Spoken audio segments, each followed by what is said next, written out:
Welcome to Raise the Line with Osmosis from Elsevier, seeking solutions with leading experts on how to increase healthcare capacity so people can get the care they need during the pandemic and beyond. Hi everybody, I'm Michael Carrese. Precision medicine is most often associated with the field of genetics, but today we're going to explore how the use of advanced imaging technology is also enabling providers to customize treatments. With us to explain is Dr. Rajarshi Banerjee, also known as Dr. Banjo, CEO of Perspectum, a global precision health company focused on improving the diagnosis, treatment, and management of metabolic diseases and cancer. Prior to co-founding Perspectum in 2012, Dr. Banjo was a research fellow at the University of Oxford and developed MRI techniques for rapid liver assessment while there. Dr. Banjo also has many years of experience in running clinical trials, and we're really happy to have you join us on the program today. Thanks for coming. Thank you very much, Michael, for having me. We always like to start with learning more about our guests, what first got them interested in medicine, and in your case, as I understand it, you were drawn to heart and liver disease early on. Tell us how all that came about. Sure. So I grew up in the UK, and I'm the only child of a father who was an engineer and a mother who was a computer scientist.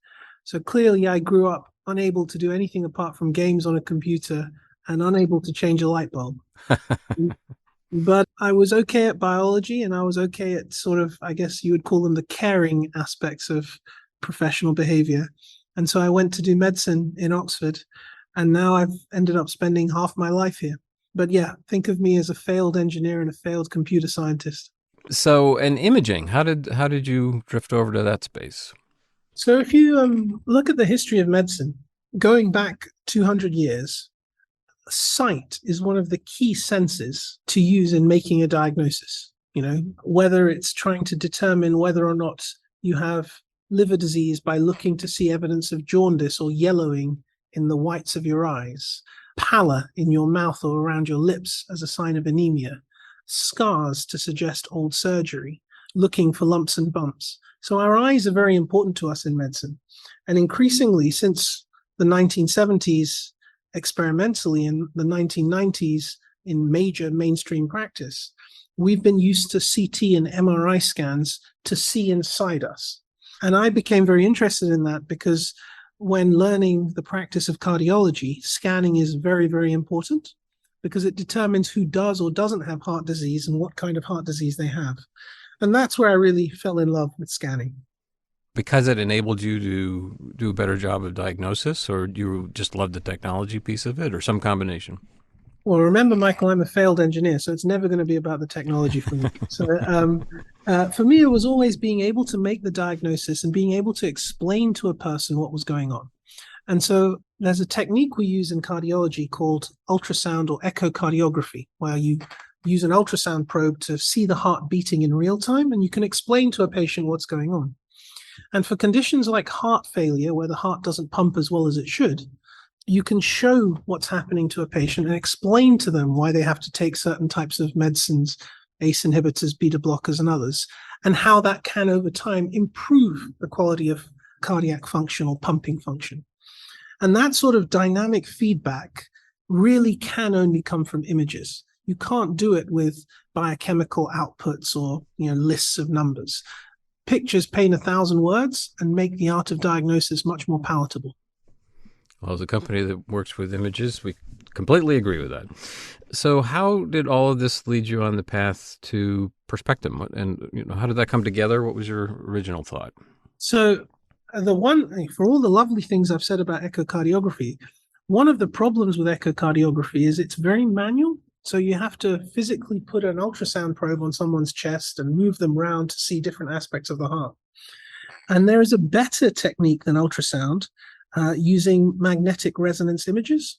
So these are the big machines that have no radiation, but they're quite loud. So patients have ear defenders on when they go into them. And MRI is really the gold standard for cardiac imaging.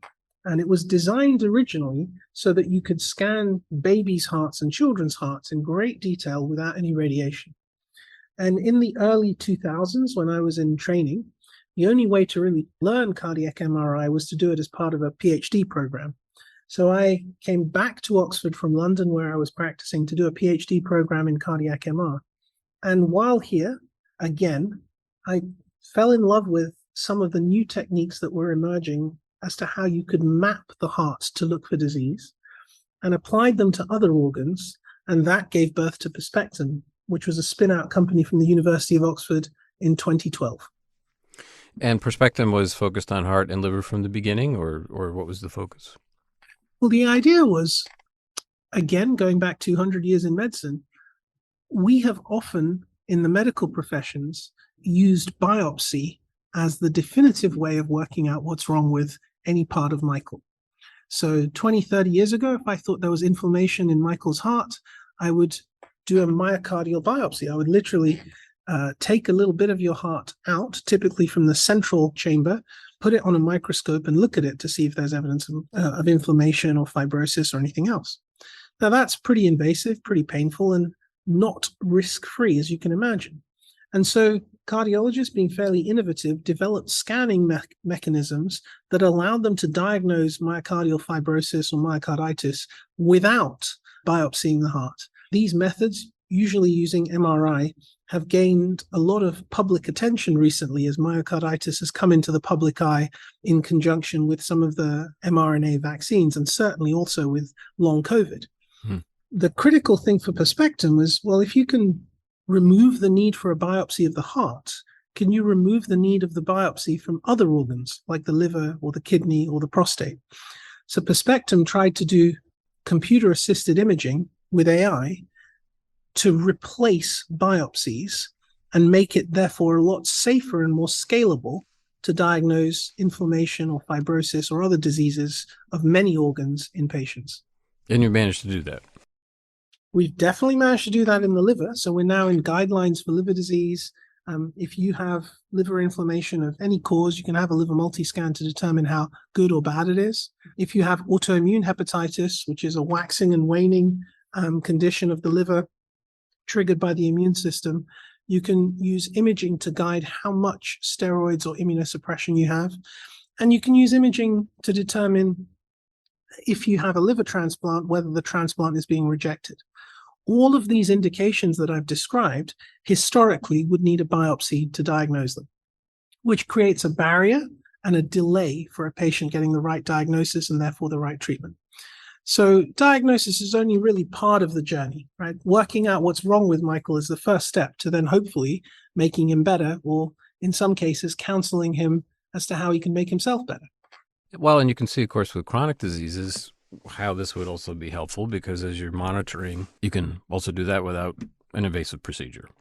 Absolutely. And one of the nice things about scanning, again, going back to my heart failure examples to start with, is when you can show a patient what's wrong, and if they can see it and understand it, which is easier with pictures or with images, you then kind of make yourself redundant if you do your job properly.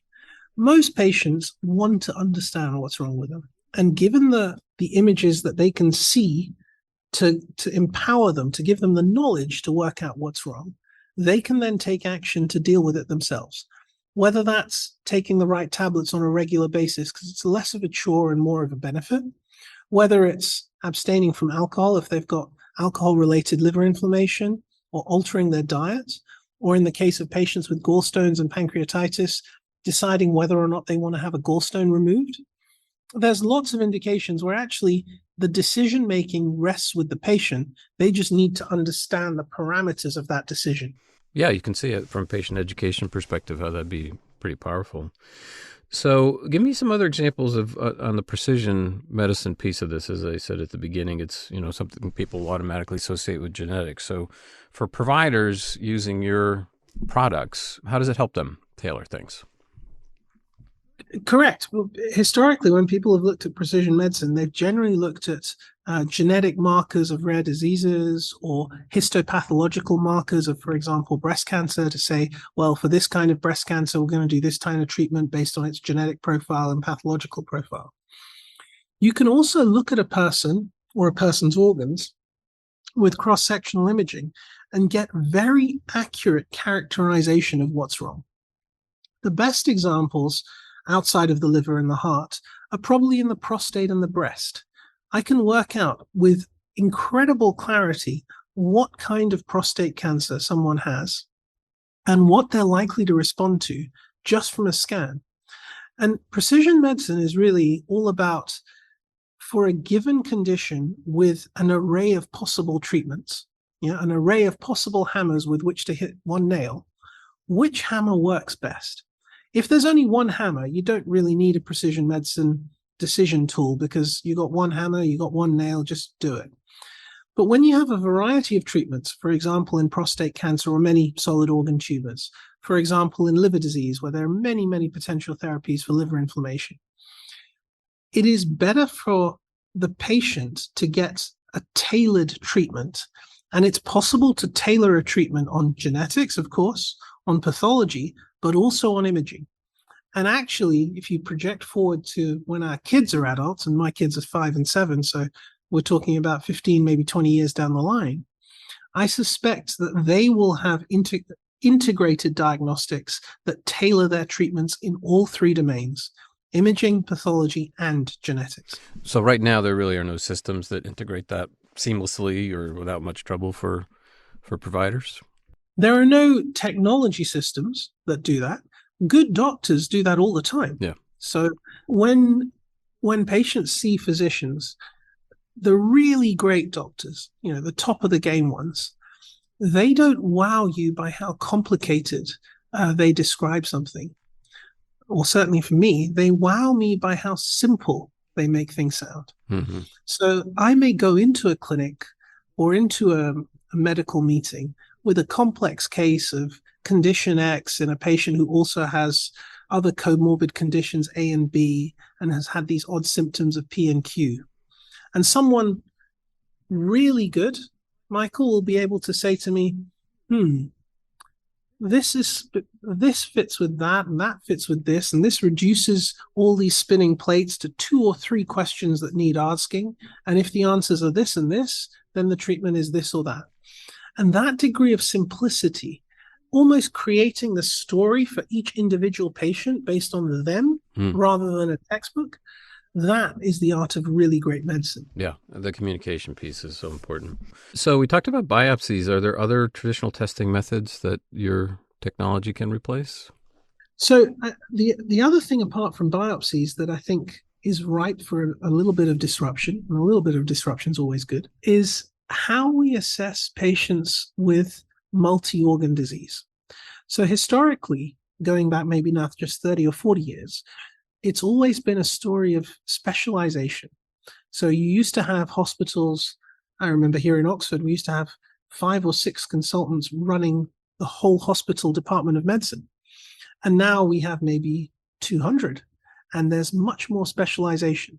So whereas previously you had a cardiologist who did all cardiac medicine and quite a lot of other types of medicine too, now you have cardiologists who just do interventional cardiology, or just do imaging, or just do electrophysiology, or just do rhythm disorders, or just do genetic disorders.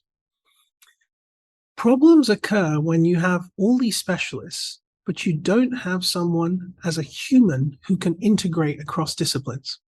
So when a person comes in with, for example, breathlessness, a good internist will assess their lungs, their heart, their other internal organs that may lead to breathlessness, so for example, muscle diseases, pancreatitis, inflammation, and work out on balance what's wrong. Specialists often find this difficult to do because they're great in their domain, but outside of their domain, it's a little bit risky for them to opine. And so as we bring together technologies that integrate across technology, so we've talked about imaging plus pathology plus genetics, for the human, actually what we need to do is integrate across organs. So lungs plus heart plus kidneys, for example. And there are some physicians who are very good at this naturally, and there's some specialties that are very good at this naturally as well. Anesthetists, or anesthesiologists, you call them in the US, internists, and intensive care doctors. They're used to looking after a whole patient rather than just one organ or just consulting on one organ. And so that's an area where Perspectum is quite deeply entrenched as we try and address what we call in England the multi-morbid patient, someone who's got more than one thing wrong with them, and therefore it's a balanced scorecard approach as to what you treat and how you treat it.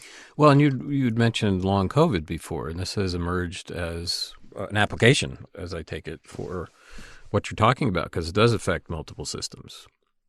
Exactly. So, and this is one of the problems we found with long COVID at the beginning, is that, as the epidemiologists began to accept that this was a big problem, so, approximately 6% of US patients who have symptomatic COVID still have symptoms at 3 months, and 15% of them, so almost 1%, have symptoms at 1 year. That's 1% of all Americans who've had COVID. That's a lot of people with long COVID. It's a lot of people, yeah. And these people have symptoms really in 3 domains. They have breathlessness, fatigue, and brain fog or cerebral impairment. And if you have breathlessness, you can see 3 or 4 different types of doctors. Brain fog, do you see a neurologist? Do you see a psychiatrist? Do you see a counselor? Do you see a rehab doctor? And fatigue, there's many Sundays, I'm sure, Michael, where you wake up fatigued. Sundays. I could throw 5 or 6 other days in there. So it becomes a real challenge as you try and tease out which patients need which specialties, if at all. Add to that, the American Disabilities Association has defined long COVID as a disability if you can have demonstrable organ impairment. And so we've worked really hard with the different agencies, including Health and Human Sciences, to produce a test that's scalable across the United States that assesses multiple organs at the same time. And we've received a CPT code and are in discussions about how we roll this out over the next few months, mainly to make it accessible to the wide variety of patients that have long COVID. But yes, it's a big challenge. It's a multi-organ challenge, and it's a multi-specialty challenge. And so standardizing some aspects of it by how we look at the body, I hope will be useful. So this is an MRI scan that you folks are able to interpret it away for the provider, where they can see what's going on in various organs. So it's a 40-minute MRI scan that looks at your lungs, your heart, your liver, your pancreas, your kidneys, and your spleen.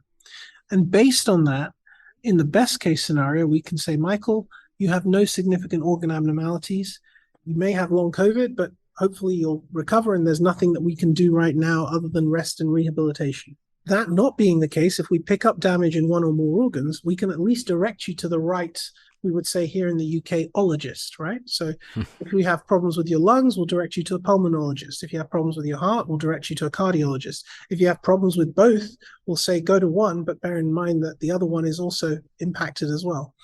This makes it a lot more efficient for the payer and also for the patient, because remember, these patients are starting out with either brain fog or breathlessness or fatigue. So multiple visits to multiple specialties is not really top of their agenda. So what are you trying to tackle next? Not that isn't enough to keep you busy for a long time, but where do you see this technology going? Michael, as you came out with that question, I thought my mother had fed it to you. I'm sorry about that. No, don't. I love my mother. She's always pushing me. The thing I'm proudest about in Perspectum is we have a lot of scientists who do great basic science that's applicable to the assessment of human health. And we also have great clinical scientists who address tough questions. Long COVID is a case in point. When we started doing long COVID research 2.5 years ago, it wasn't sure that it was a real disease. No one really wanted to know about it. Acute COVID was bad enough. Who wanted to deal with the long-term consequences? And in order to address it, we would have to work with a variety of different stakeholders. This all seemed very challenging in a world where you couldn't meet people or travel freely. But I'm very proud of the guys for taking that on and doing it. So when you ask what we want to do next, it's the next big challenges in digital health, which is really all aspects of health, but addressed in a quantitative digital function. Personally, I think the biggest areas that need attention, certainly in the US, are metabolic disease and the cancers that arise from metabolic risk factors, which are colon cancer, breast cancer, and liver cancer. The rise in the rate of obesity and metabolic diseases means that unless we do something about them, there is going to be a fourfold rise in breast, colon, and liver cancer in the next 2 decades because of the rising risk factor profile of children's generation. Hmm. So we either deal with it with a public health policy and good diagnosis of the chronic disease and mitigate the risk factors, or we deal with the cancers, or more likely we'll have to do both, because we don't foresee our public health completely reversing the trend in obesity-related disease. And in all of these indications, imaging, along with blood tests, but probably not necessarily genetics, are going to be the key drivers of early diagnosis, treatment, and monitoring. What about the access question there? I mean, because this obviously seems like terrific technology to have. What kind of penetration are you getting? What are you hoping for? I mean, we hear a lot of guests talk about how long it can take for adoption on the part of providers or hospital systems. Talk a little bit about that side of it. So we're very fortunate in a way, and it's serendipity.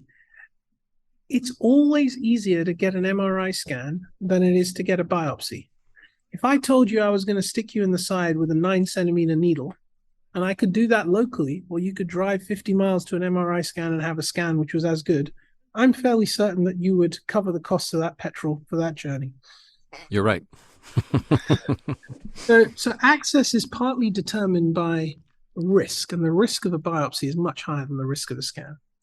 Secondly, the United States is very well resourced with regard to scanning equipment. There are approximately 13,000 MRIs in the United States, which is also coincidentally the same number as there are of McDonald's franchises. So, that's a great statistic. Oh my gosh. Yeah. So for our kind of metabolic imaging, it's sort of 1-to-1. And we've worked with the manufacturers, especially General Electric and Siemens, and we know that they're open to having more access to MR scanners, whether it's mobile systems to service rural areas, whether it's renewing the equipment in existing hospital-based systems in the cities and the metropolitan areas. They're very open to it. That is their business model. But what we can do is add AI to the scans to make them shorter, more efficient, and more quantitative, so that you can see the tissue characteristics as well as the anatomy. But you're right, access is still an issue across many types of healthcare, even just seeing your first doctor who may say that you might have liver disease.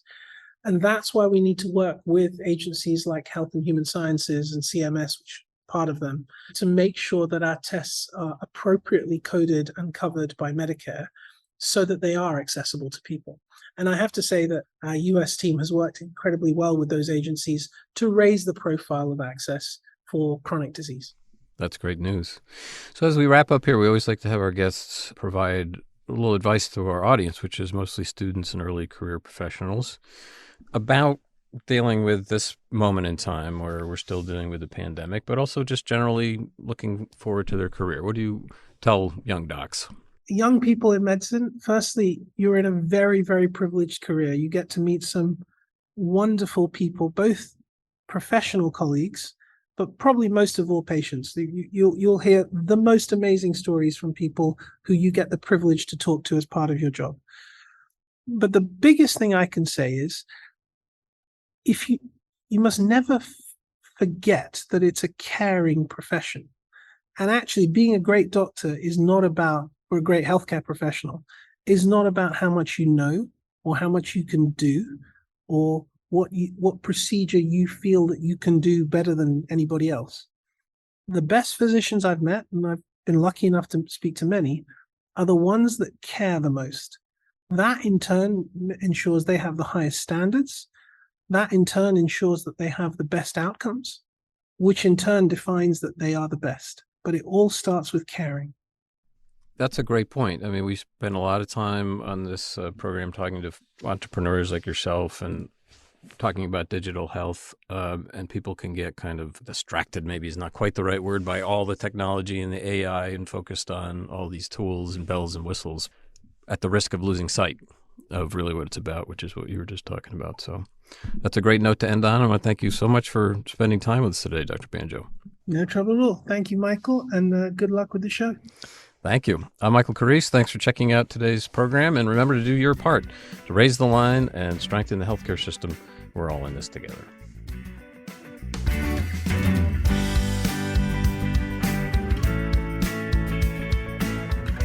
If you like this podcast, please share it on your social channels. You can also subscribe to the series and check out all of our episodes at osmosis.org/raisethelionepodcast.